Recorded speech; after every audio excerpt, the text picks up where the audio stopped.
चलिए, एक बार आपका फिर से स्वागत है मेरे channel topper by Sanjeev Kumar में, जहां हम बहुत ही इजी तरीके से अकाउंटिंग कैसे करते हैं उसको सीख रहे हैं। जैसा कि पिछले वीडियो लेक्चर के अंदर मैंने आपको कुछ बेसिक जर्नल एंट्रीज बताई थी जिनको करके आप अकाउंटिंग के प्रोसेस को समझ सकते हैं। आज हम कुछ ऐसी एंट्रीज जो कि बेसिकली अकाउंटिंग के अंदर एडवांस एंट्रीज मानी जाती हैं, यानी वो जर्नल एंट्रीज तो हैं बट इन जर्नल एंट्रीज नहीं है।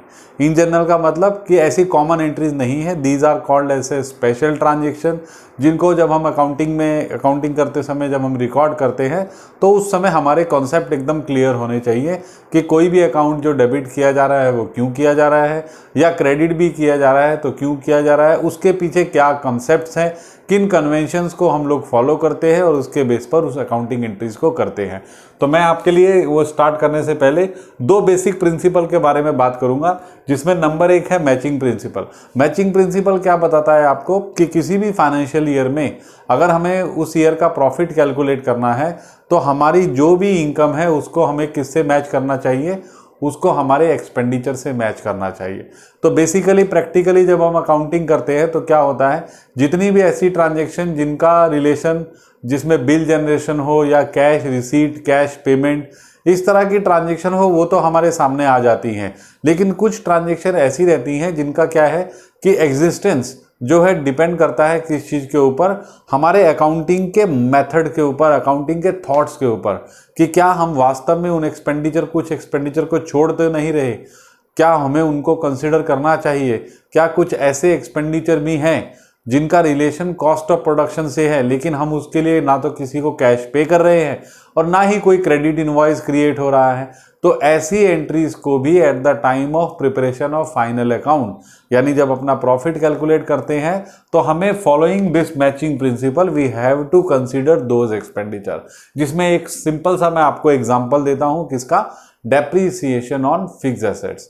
तो जनरली क्या होता है कि पूरे अकाउंटिंग ईयर के अंदर हमने जितनी भी फिक्स एसेट्स को एक पर्टिकुलर फाइनेंशियल ईयर में यूज किया है तो उसके ऊपर लगने वाला जो भी डेप्रीसिएशन है या उसकी जो भी वैल्यू खत्म हो रही है एक फाइनेंशियल ईयर में, उसके लिए हम किसी को कैश पे नहीं कर रहे, ना ही हमें कहीं से कैश मिल रहा है, बट एक्सपेंडिचर है तो हमें क्या करना पड़ेगा, हमें उसको भी कंसिडर करना पड़ेगा, क्योंकि कहीं ना कहीं पर मशीनों पर लगने वाला डेप्रीसिएशन हमारी कॉस्ट ऑफ प्रोडक्शन को अफेक्ट करता ही करता है। अगर हम उसको कंसिडर नहीं करेंगे तो उस कंडीशन में क्या होगा, उस कंडीशन में जो भी हम सेल प्राइस अपनी गुड्स का फिक्स करते हैं मार्केट के हिसाब से, तो हमने अगर क्योंकि कॉस्ट का एक फैक्टर डेप्रिसिएशन कंसीडर नहीं किया तो जो भी कॉस्ट आएगी और उसके बेस पर जो भी सेल प्राइस हम डिटरमाइन करेंगे तो हमारा प्रॉफिट मार्जिन क्या रह जाएगा, बहुत कम रह जाएगा।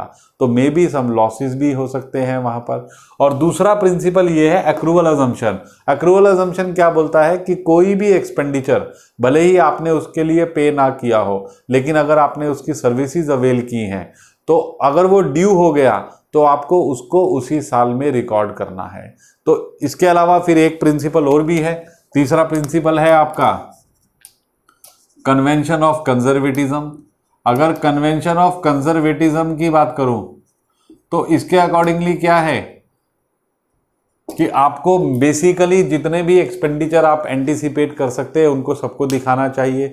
तो इसमें एग्जांपल क्या आता है, इसमें जैसे आप बैड डेब्ट के लिए प्रोविजन करते हैं, तो अगर आप बैड डेब्ट के लिए प्रोविजन कर रहे हैं, हालांकि वो होना या नहीं होना, ठीक है, डिपेंड करता है कि हो सकता है कि अकाउंटिंग ईयर में उतना लॉस हो सकता है कि कलेक्शन करते समय हमारा कोई बैड डेब्ट हो ही ना, लेकिन हम इस कन्वेंशन को फॉलो करते हुए कुछ बेसिक प्रोविजन बैड डेब्ट्स के लिए भी कर सकते हैं।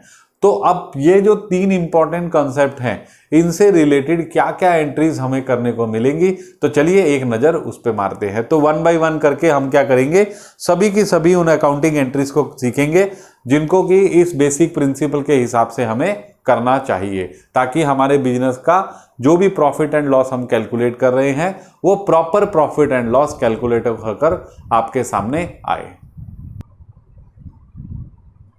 तो चलिए सबसे पहले हम ये 4 ट्रांजैक्शंस को देखते हैं कि क्या ये ट्रांजैक्शन हमारे अकाउंटिंग को इफेक्ट करती है या नहीं करती, यानी उसका हमारा बेसिकली, क्योंकि देखिए इसके अंदर क्या है कि इन सभी एंट्रीज में एक्सपेंडिचर एंड इनकम इन्वॉल्व है, तो कहीं ना कहीं पर ये अगर हम इनको कंसिडर नहीं करेंगे तो हमारा जो एक्चुअल प्रॉफिट एंड लॉस है वो 100% अफेक्ट होगा ही होगा। तो चलिए सबसे पहले नजर डालते हैं पहली एंट्री पे।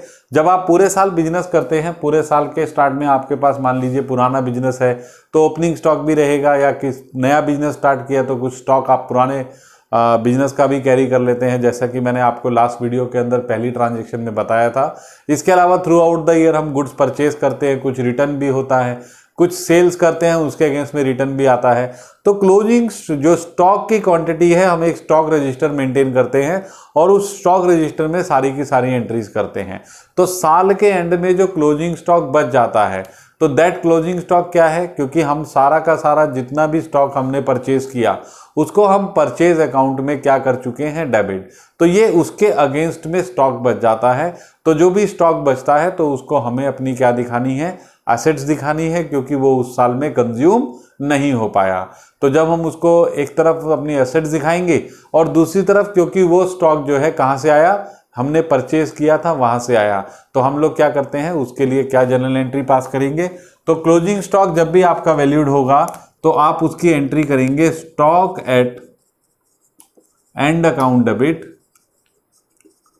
या तो आप क्या करेंगे, ट्रेडिंग अकाउंट जो है एक आपको बनाने को मिलेगा जब आप फाइनल अकाउंट सीखेंगे, तो उस समय जो ट्रेडिंग अकाउंट बनाते हैं या तो उसमें क्रेडिट करेंगे, नहीं तो आप इसको, अगर आप ट्रेडिंग अकाउंट से नहीं समझते तो फिलहाल परचेजेस अकाउंट में भी उसको क्रेडिट कर सकते हैं। अब यहां पर क्वेश्चन ये आता है कि ये जो स्टॉक एट हैंड है इसको वैल्यूड किस पे किया जाएगा। तो according to convention of conservatism क्या बोलता है कि हमें मैक्सिमम एक्सपेंडिचर दिखाने चाहिए, मैक्सिमम एक्सपेंसेस दिखाने चाहिए, और इनकम को हमेशा एट लोअर लेवल पर दिखाना चाहिए।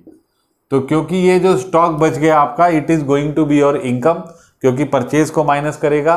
तो अब ये क्वेश्चन आता है कि इसको किस पे दिखाएं, कॉस्ट प्राइस पे दिखाएं या मार्केट प्राइस पे दिखाएं। तो हमारा यहां पर रूल है कि दोनों में से जो कम हो, दोनों में से जो कम हो। तो हम क्या करेंगे, यहां पर stock at and 250 cost price है, मार्केट प्राइस 275 है, तो किस पर दिखाएंगे, 2,50,000 पर। यहीं अगर वाइस वर्स, अगर मान लीजिए कि मार्केट प्राइस 250 होता और कॉस्ट प्राइस 275 होता, तो उस कंडीशन में हम मार्केट प्राइस पे दिखाते जो कि 250। चलिए ये ट्रांजैक्शन। इसके बाद सेकंड ट्रांजैक्शन जो मैंने आपको दी है करने के लिए, वो है depreciation on machinery to be charge at 60,000। आपने मशीनरी के ऊपर डेप्रीसिएशन लगाना है। जैसा कि मैंने आपको मैचिंग प्रिंसिपल में बता ही दिया कि डेप्रीसिएशन प्रोवाइड करने का बेसिक पर्पस होता है कि अपनी एक्चुअल रेवेन्यू को अपने एक्चुअल एक्सपेंडिचर से मैच करना। क्योंकि अगर मान लीजिए हम डेप्रीसिएशन नहीं लगाएंगे तो हम लोग कॉस्ट ऑफ प्रोडक्शन का एक इंपॉर्टेंट फैक्टर छोड़ देंगे। तो हम नहीं चाहते कि हमारे बिजनेस में किसी भी तरह का कोई भी ऐसी गलती हो जिससे हमें लॉसेज हो। तो इस तरह का डेप्रीसिएशन जो है हम बुक्स में दिखाते हैं। तो जब भी आप डेप्रीसिएशन लगाएंगे तो it is going to be a loss, तो आप क्या करेंगे, डेप्रीसिएशन अकाउंट डेबिट करेंगे और जिस भी मशीन पर लगा रहे हैं उस मशीनरी को क्रेडिट करेंगे। तो डेप्रीसिएशन एक लॉस हो जाएगा और दूसरी ओर ये आपका डिक्रीज इन एसेट्स हो गया। तो कितना लगाएंगे, 60,000 का वैल्यू दिया हुआ है तो 60,000। इसके बाद ये हो गया। इसके बाद चलते हैं हम इंटरेस्ट ऑन कैपिटल के ऊपर। तो इंटरेस्ट ऑन कैपिटल की बात करूं मैं तो बेसिकली देखिए यहां पर हम कौन सा कन्वेंशन फॉलो कर रहे हैं, convention of conservatism. Convention of conservatism हमको बोलता है कि जितने भी आपको मैक्सिमम एक्सपेंडिचर दिखाने हैं दिखाने चाहिए, लेकिन इनकम आप तभी दिखाइए जब आप अर्न कर लेते हैं। तो अगर हम इंटरेस्ट ऑन कैपिटल की बात करें तो जनरली हमारे पीछे इस एंट्रीज को करने का कंसेप्ट क्या रहता है कि अगर मान लीजिए ऑनर ने ये पैसा अपना खुद का ना लगाकर मार्केट से या बैंक से लोन लिया होता तो बैंक को भी तो हमें इंटरेस्ट पे करना पड़ता। तो बिजनेस करने के लिए जो भी इन्वेस्टमेंट चाहिए उसके ऊपर बिजनेस प्रॉफिट तो कमा के देगा ऑनर को। प्रॉफिट ऑनर को क्यों मिलेगा, क्योंकि वो एंटरप्रेन्योरशिप कर रहा है, वो उसके हार्डवर्क के लिए मिल रहा है। तो उसके पैसे के ऊपर इंटरेस्ट देना तो हमें बनता है। और इससे हमारा क्या होगा, फायदा भी होगा कि अगर हम इंटरेस्ट ऑन कैपिटल दिखाएंगे जो एक्चुअल में एक्सपेंडिचर है ही नहीं लेकिन फिर भी हम दिखा रहे हैं, तो इसको दिखाने से हमारे बुक प्रॉफिट क्या हो जाएंगे, कम हो जाएंगे, गवर्नमेंट को टैक्स कम देना पड़ेगा और कुछ सीक्रेट रिजर्व्स हमारे पास क्रिएट हो जाएंगे जो बाद में हमारे बिजनेस के एक्सपेंशन में काम आएंगे। तो इसके लिए क्या एंट्री पास की जाएगी, देखिए इंटरेस्ट ऑन कैपिटल। पहली बात तो इसके बारे में एक बात हमेशा जान लीजिए कि नेवर पेड इन कैश, इसको कैश में कभी नहीं दिया जाता, ठीक है। दूसरा इसके पीछे कंसेप्ट ये है कि जब भी हम इंटरेस्ट देंगे तो क्रेडिटेड टू कैपिटल, क्योंकि कैपिटल इससे क्या होती है, इंक्रीज हो जाती है। तो क्या जनरल एंट्री पास की जाएगी, तो जब भी हम इंटरेस्ट ऑन कैपिटल अलाउ करेंगे तो interest on capital account will be debited और दूसरी तरफ यहां पर कैपिटल इंक्रीज हो जाती है। तो कुल मिलाकर हमें 50,000 रुपये का इंटरेस्ट अलाउ करना है। तो दिस इज द एंट्री। इसके बाद नेक्स्ट एंट्री पे मूव करते हैं। Next entry is interest on drawing. तो देखिए अगर हम इंटरेस्ट ऑन कैपिटल प्रोवाइड कर रहे हैं, एक्सपेंसेस दिखा रहे हैं, तो उस कंडीशन में अगर ऑनर ने पूरे साल में कुछ पैसा विड्रॉ किया है तो उस पर हमें इंटरेस्ट की एंट्री भी दिखानी चाहिए ताकि हम किसी भी तरह से इनकम टैक्स वालों के पास फंसे ना, यानी हमारी कोई एंट्री डाउट में ना आए कि आपने इंटरेस्ट ऑन कैपिटल तो दे दिया, तो ऑनर ने जो ड्राइंग किया उस पर इंटरेस्ट भी तो लो, तो ठीक है हम लोग इंटरेस्ट की एंट्री कर देते हैं। तो इंटरेस्ट ऑन, देखिए ड्राइंग जो करता है ऑनर, उससे उसकी कैपिटल क्या होती है, डिक्रीज। तो अगर हम उससे इंटरेस्ट लेंगे तो उसकी कैपिटल और क्या होगी, डिक्रीज। वहीं दूसरी ओर इंटरेस्ट ऑन ड्राइंग चार्ज करने से बिजनेस को क्या होगा, प्रॉफिट। तो उस कंडीशन में हम क्या एंट्री पास करेंगे, यहां पर ड्राइंग अकाउंट डेबिट। कई बार ड्राइंग ना दिखाकर आप चाहें तो डायरेक्ट कैपिटल को भी डेबिट कर सकते हैं, क्योंकि अल्टीमेटली कैपिटल ही डेबिट होनी है, क्योंकि पूरे साल में जितना भी पैसा ड्राइंग में आता है ईयर एंड में उसको हम क्या करते हैं, कैपिटल में माइनस। तो चाहे आप ड्राइंग डेबिट करें चाहे आप कैपिटल डेबिट करें, दोनों ही ठीक हैं। तो कुल मिलाकर हमने कितना लिया, 15,000 रुपये। तो ये वो एंट्रीज हुई जिसके अंदर basically closing stock, depreciation, interest on capital और इंटरेस्ट ऑन ड्राइंग। तो इसके साथ में कुछ रिलेटेड ट्रांजैक्शन और भी हैं, तो चलिए अगले स्लाइड में हम उनके बारे में बात करते हैं। तो चलिए इस स्लाइड में हम लोग बात करेंगे बेसिकली आउटस्टैंडिंग एक्सपेंसेस और आउटस्टैंडिंग इनकम, एडवांस एक्सपेंसेस यानी प्रीपेड एक्सपेंसेस और साथ में ही एडवांस इनकम के बारे में। तो जनरली हम क्या करते हैं, जब पूरे साल बिजनेस करते हैं तो जिस समय हमने मंथली अपना अकाउंट क्लोज किया, एनुअल अकाउंट हमने क्लोज किया, तो देन समटाइम वी फाइंड कि कुछ ऐसे एक्सपेंडिचर हैं जो ड्यू तो हैं लेकिन हमने पे नहीं किए। जैसे फॉर एग्जांपल अगर आप कोई भी अकाउंटिंग इस्टेब्लिशमेंट देखें, पर्टिकुलरली प्राइवेट सेक्टर की मैं बात करता हूं, तो प्राइवेट सेक्टर में क्या रहता है कि जैसे जनवरी की सैलरी कब दी जाती है, फरवरी 7 में, फरवरी की सैलरी मार्च में, और मार्च की सैलरी कब दी जाएगी, अप्रैल की 7th डे को। तो ये जनरली प्रोसीजर रहता है। प्राइवेट सेक्टर में जो लोग काम करते हैं they will be I think well versed कि ये इस सिस्टम पर सैलरी दी जाती है 7 तारीख 10 तारीख इस तरह से, मतलब on the last day of the month कभी भी सैलरी नहीं देते प्राइवेट सेक्टर वाले। तो उस कंडीशन में क्या होता है कि जो मार्च के महीने की सैलरी है वो आप कब देंगे, अप्रैल में। तो उससे क्या होगा कि मार्च की सैलरी में आपने काम तो करवा लिया लेकिन लोगों को पैसा नहीं दिया। तो हम उसको कैसे ट्रीट करेंगे, देखिए कहता है salary outstanding for the month of March is ₹25,000। अब देखिए सैलरी खर्चा हो गया, आपने पे ही तो नहीं किया। तो एज पर अक्रूवल एग्जम्पशन जब भी कोई एक्सपेंडिचर ड्यू हो जाता है तो वी हैव टू रिकॉर्ड। जब भी ओब्लिगेशन आ जाए कि आपने पे करना है, भले ही आपने पे किया चाहे नहीं किया, तो हम यहां पर क्या एंट्री करेंगे, सैलरी अकाउंट डेबिट है, सैलरी आउटस्टैंडिंग है तो सैलरीज अकाउंट को डेबिट करके और to outstanding salary account credit हो जाएगा। नरेशन लिखने की जरूरत है भी नहीं भी है, चलेगा दोनों। जो चाहे तो लिख सकते हैं बीइंग सैलरी आउटस्टैंडिंग। चलिए, ये तो रहा सैलरी आउटस्टैंडिंग। इसी तरह से कोई भी एक्सपेंडिचर आउटस्टैंडिंग हो सकता है, सैलरी आउटस्टैंडिंग हो सकती है, इलेक्ट्रिक चार्जेस का बिल आउटस्टैंडिंग हो सकता है, पोस्टल के चार्जेस आउटस्टैंडिंग हो सकते हैं, any expenditure can be outstanding. इसके बाद नेक्स्ट आता है कि जैसे हम लोगों ने आउटस्टैंडिंग का कंसेप्ट पढ़ा, वैसे ही उसके अपोजिट में कई बार क्या होता है कि जब हम कोई एक्सपेंडिचर पे करते हैं तो पे करते समय हमने क्या किया, जिस समय पेमेंट किया, जैसे फॉर एग्जांपल जनवरी में हमने पे किया और हमने 6 महीने का रेंट एडवांस दे दिया। कितने महीने का? 6 महीने का। जबकि जनवरी में अगर आपने रेंट पे किया है तो जनवरी, फरवरी, मार्च, अप्रैल, मई, जून, 3 महीने। अब अकाउंट ईयर कब क्लोज हो जाएगा? मार्च में। तो मार्च तक का तो रेंट ठीक है, लेकिन अप्रैल, मई, जून 3 महीने का जो आपने इंटरेस्ट रेंट एडवांस में पे किया, क्या ये आपका एक्सपेंडिचर इस साल का है? बिल्कुल नहीं। लेकिन जब आपने पे किया तो आपने रेंट अकाउंट डेबिट कर दिया पूरे से। तो अब हमें क्या करना है, 31 मार्च को हमें एडजस्टमेंट एंट्री करके उतना रेंट माइनस करना है और उसको क्या दिखाना है, हमारी एसेट्स दिखाना है कि प्रीपेड एक्सपेंडिचर है। तो हम क्या एंट्री पास करेंगे? तो अब हम क्या करेंगे, रेंट में से उतना पैसा निकालकर असेट्स बनाएंगे।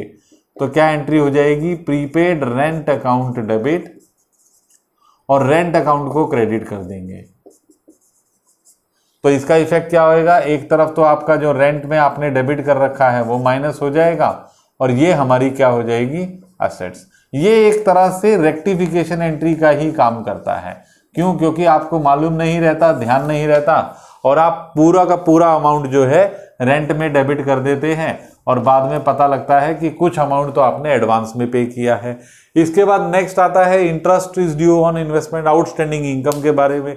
समटाइम हम क्या करते हैं, कहीं इन्वेस्टमेंट करते हैं और उस इन्वेस्टमेंट पे जिस समय ने हमने ईयर क्लोज किया तो वहां तक का इंटरेस्ट हम कैलकुलेट करते हैं और अपनी इनकम दिखाते हैं। क्यों? क्योंकि इतनी इनकम अर्न तो कर ली, मिली चाहे नहीं मिली उससे हमें कोई मतलब नहीं है। Since we are following the accrual assumption, तो आउटस्टैंडिंग अगर एक्सपेंसेस दिखाते हैं तो हमें आउटस्टैंडिंग इनकम भी दिखानी पड़ेगी। तो जब इंटरेस्ट ड्यू हो जाएगा इन्वेस्टमेंट पर, 4 महीने का इंटरेस्ट ड्यू है बोल रहा है, इन्वेस्टमेंट हमने की है 12 लाख की, 10% रेट ऑफ इंटरेस्ट है, और 4 महीने के आउटस्टैंडिंग इनकम की एंट्री करनी है आपको। तो क्या करेंगे, आउटस्टैंडिंग इनकम आपकी एसेट्स होती है, तो आप एंट्री लिखेंगे outstanding income account debit to income account. एक तरफ इनकम क्रेडिट हो जाएगी और दूसरी तरफ ये आपकी एसेट्स बन जाएगी। आउटस्टैंडिंग इनकम लिखने की बजाय यहां पर इसका नाम दिया हुआ है outstanding interest to interest on investment. तो एक तरफ ये आपकी इनकम हो गई और दूसरी तरफ ये हमारी क्या बन जाएंगी, एसेट्स। अब यहां पर एक चीज और बताऊंगा, जैसे ही ये खत्म होता है लास्ट एंट्री, तो इसके बाद एक इंपॉर्टेंट पॉइंट बताएंगे आपको। तो अमाउंट कितना आ जाएगा इसमें, क्योंकि 12 लाख की इन्वेस्टमेंट है, इसके ऊपर 10% इंटरेस्ट हो गया 1,20,000, 4 महीने का निकालेंगे तो that will come to 40,000 rupees. बिल्कुल सिंपल मैथमेटिक है। 12 लाख के ऊपर 10% कितना होता है, 1,20,000। 1,20,000 रुपये इंटरेस्ट है पूरे 12 महीने का, तो 4 महीने का कितना होगा, ऑब्वियसली 40,000। इसके बाद लास्ट एंट्री पे चलते हैं, कहता है इनकम रिसीव्ड इन एडवांस। कहता है आपको कमीशन मिली थी कहीं से, जिसमें आपको पता लगा कि 15,000 रुपये आपको एडवांस मिल गए नेक्स्ट ईयर के लिए। तो जब आपको मिली होगी तो आपने कहाँ डाल दी, कमीशन में क्रेडिट कर दिया। अब आपको पता लगा कि कुछ इनकम क्या है, एडवांस है। तो देखिए, जिस तरह से आप एक्सपेंडिचर एडवांस में पे करते हैं वो आपकी एसेट्स बन जाती है, इसी तरह से अगर आपको इनकम एडवांस में मिल गई तो ये आपकी इनकम नहीं है, इट इज योर लायबिलिटी। क्यों? क्योंकि जब तक आप उसको अर्न नहीं करेंगे तब तक वो आपकी इनकम नहीं बनेगी। तो यहां पर हमें क्या करना पड़ेगा, क्योंकि ये एडवांस इनकम जो है ये कमीशन में इंक्लूड है, तो आप क्या करेंगे, कमीशन को डेबिट करके उतना अमाउंट कम कर देंगे इनकम में से और इसको अपनी लायबिलिटीज बना देंगे, जिसका नाम क्या रहेगा, एडवांस इनकम।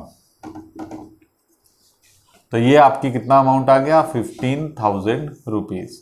अब यहां पर मैंने आपको जैसे कि रोका था कि मैं आपको एक इंपॉर्टेंट पॉइंट बताऊंगा, तो याद रखिए जितने भी आउटस्टैंडिंग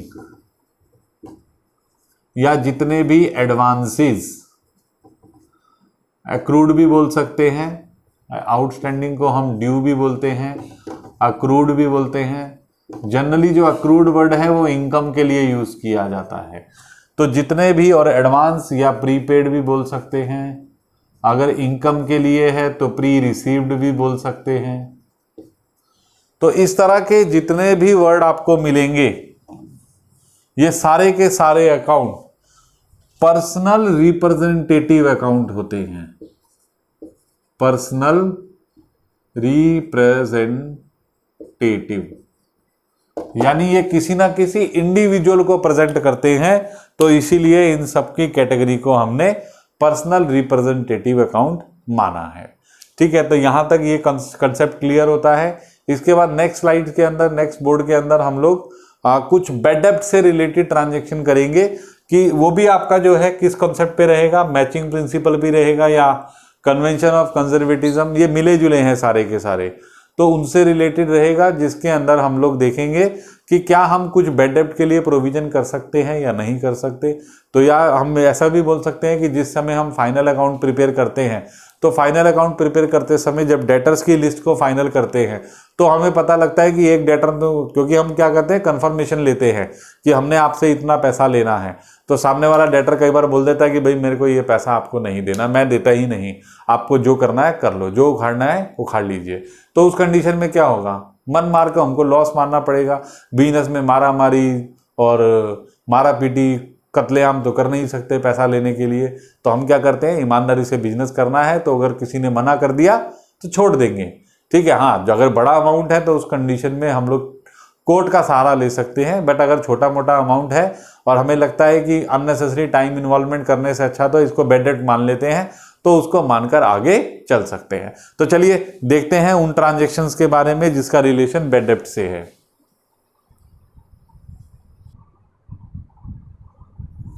चलिए अब हम बात करते हैं किसके बारे में, डेटर से रिलेटेड ट्रांजैक्शन के बारे में, जिसमें सबसे पहली एंट्री है एडिशनल बैड डेट फाउंड ₹80,000। कहता है कि जब हमने अपने फाइनल अकाउंट तैयार किए तो हम 31 मार्च को जब हमने डेटर की लिस्ट को फाइनलाइज किया तो हमें पता लगा कि टोटल मिलाकर 80,000 के रुपीस के डेटर ऐसे हैं जिन्होंने मना कर दिया कि हम पैसा नहीं देंगे। तो ये हमारे लिए प्रॉफिट है या लॉस, तो obviously it is a loss for us. तो हम क्या करेंगे, जितना भी बैड डेट मिलता है उस बैड डेट को बैड डेट अकाउंट में लॉस दिखाकर क्या करेंगे, डेटर्स की वैल्यू में से माइनस कर देंगे। तो कुल मिलाकर कितना हुआ, 80,000। यहां पर मैंने एक छोटा सा एग्जांपल लिया है कि मान लीजिए कि ऑन 31 मार्च आपके पास डेटर कितने हैं, 580। तो आपके पास डेटर 580 थे, तो इसमें से आपने क्या माइनस कर देना है, बैड डेब्ट। जितने बैड डेब्ट हो गए कितना हुआ, 80,000। तो ये हमारे पास क्या आ गए, नेट डेटर्स। नेट डेटर्स कितने आ गए, 5 लाख रुपीज के। अब सेकेंड एंट्री में क्या बोलता है कि provision for bad and doubtful डेब्ट is to be made on 10%। कहता अब हमने डिसाइड किया कि जैसे साल के एंड में हमारा पैसा मर गया 80,000 रुपीज, तो हमें ये लग रहा है कि हो सकता है कि पूरे साल में कुछ हमें 10% अमाउंट प्रोविजन फॉर डाउटफुल डेब्ट, यानी कुछ पैसा और भी मर सकता है इन फ्यूचर। तो हमें फ्यूचर में जो पैसा मरना है तो क्यों ना उसके लिए आज ही प्रोविजन कर लिया जाए, अपने प्रॉफिट में से इतना पोर्शन इस लाइबिलिटीज के लिए हम लोग क्रिएट कर ले। तो अगर हम ऐसा करते हैं तो उसकी एंट्री क्या हो जाएगी, क्योंकि provision for bad and doubtful डेब्ट ये भी आपके लिए क्या है, लॉस है। तो आप एंट्री लिखेंगे P&L account debit to provision for bad डेब्ट। अब क्योंकि ये प्रोविजन आप डेटर के अगेंस्ट में कर रहे हैं, since provision is against debtors, तो आपको इसको क्या करना पड़ेगा, बैलेंस शीट के अंदर डेटर में से माइनस करके दिखाना पड़ेगा। तो इसके लिए हम क्या एंट्री पास करके इसको ट्रांसफर कर देंगे डेटर में, प्रोविजन फॉर बैड डेब्ट को डेबिट कर दीजिए और उतना अमाउंट डेटर में से माइनस कर देंगे। ठीक है, तो ये अब अमाउंट क्या आएगा ये इंपॉर्टेंट है। तो याद रखिए हमारे पास डेटर कितने थे, 580, बैड डेट कितना हो गया, 80,000। तो इसका मतलब आज की डेट में हमारे पास 5 लाख के डेटर बचे हैं। तो हम प्रोविजन किस पे करेंगे, क्या 580 पे करना चाहिए या 5 लाख। 580 में से 80 तो कंफर्म हो गया कि मिलेगा ही नहीं, जीरो हो गया, यानी वो 80,000 नहीं मिलेगा।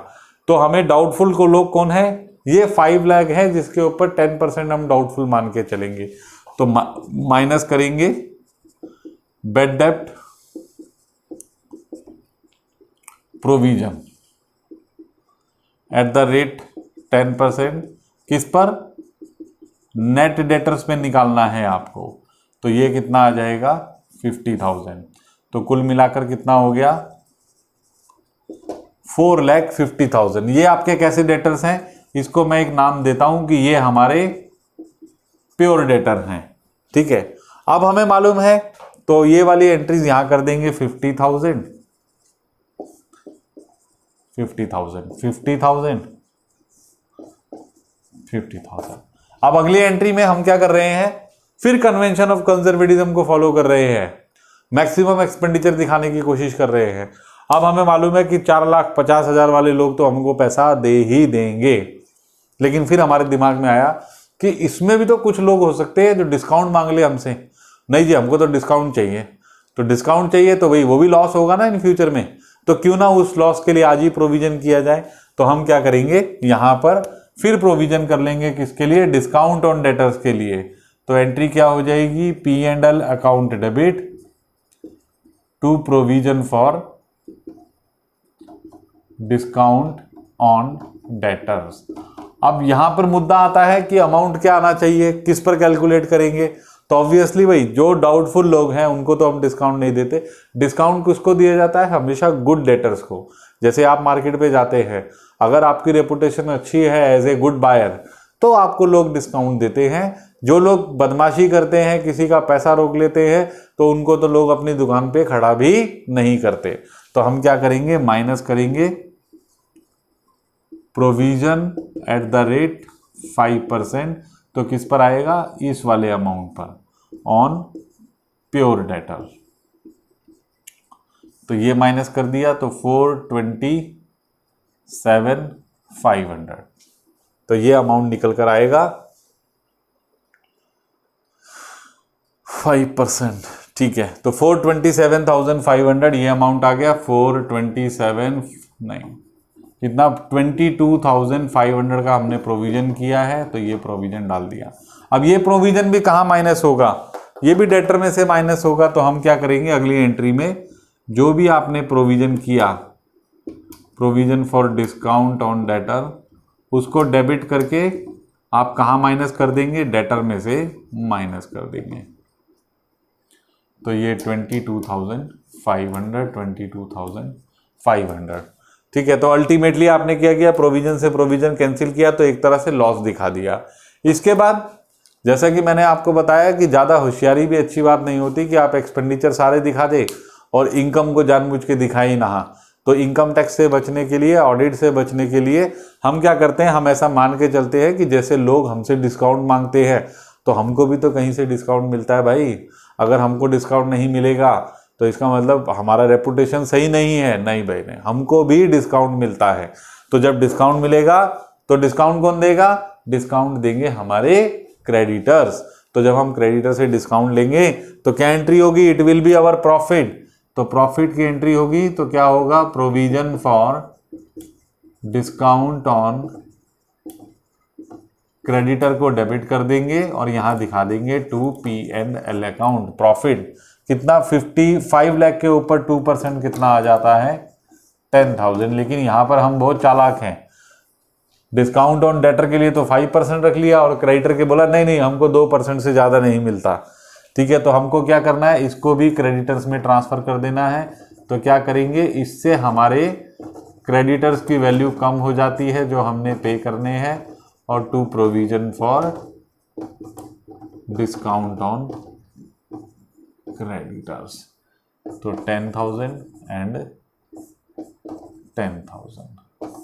तो यहां पर आकर हमारा जर्नल एंट्री का जो कॉन्सेप्ट है वो लगभग कवर हो जाता है, जिसमें हमने कोशिश की कि लास्ट के 2 वीडियो लेक्चर्स के अंदर हम लोग जर्नल एंट्रीज के कॉन्सेप्ट को क्लियर करें, साथ ही साथ में उन एंट्रीज के बारे में भी बात करें जो कि हमारे अकाउंटिंग को अफेक्ट करती हैं। तो यहाँ पर सिंस जर्नल एंट्रीज फिनिश होता है तो मैं आगे भी आपके लिए इससे भी अच्छी जैसे GST से रिलेटेड ट्रांजेक्शन क्या क्या हो सकती हैं, क्योंकि goods and services tax it is very important topic for all exam जितने भी लोग देते हैं, चाहे वो डिपार्टमेंटल कैंडिडेट्स हों, चाहे वो आपके एकेडमिक लाइफ में जो बच्चे हैं वो हों, तो सबके लिए GST is going to play very vital role. हालांकि मैं जीएसटी का क्या इंट्रोडक्शन है, उससे रिलेटेड ट्रांजेक्शन क्या हो सकती हैं, वो अपने एक यूट्यूब लेक्चर में डाल चुका हूं, जिसको आप लोगों ने देखा और मुझे बहुत अच्छा लगा कि काफ़ी लोगों ने उसको व्यू किया। और अभी हम नेक्स्ट वीडियो लेक्चर के अंदर उससे रिलेटेड प्रैक्टिकल प्रॉब्लम कैसे सॉल्व करते हैं उसके बारे में बात करेंगे। उम्मीद है कि मेरा ये वाला जो लेक्चर है आपको पसंद आया होगा, जिसमें हमने एडजस्टमेंट एंट्री करनी सीखी सारी की सारी। तो आप मेरी इसी तरह से वीडियोस को लाइक करते रहिए, शेयर कीजिए, और मेरे चैनल को अगर आपने अभी तक सब्सक्राइब नहीं किया तो आप सब्सक्राइब कीजिए, ताकि मैं आपके लिए आगे भी यूजफुल वीडियोस लेकर आता रहूं। तो नाम याद रखिएगा, टॉपर बाय संजीव कुमार।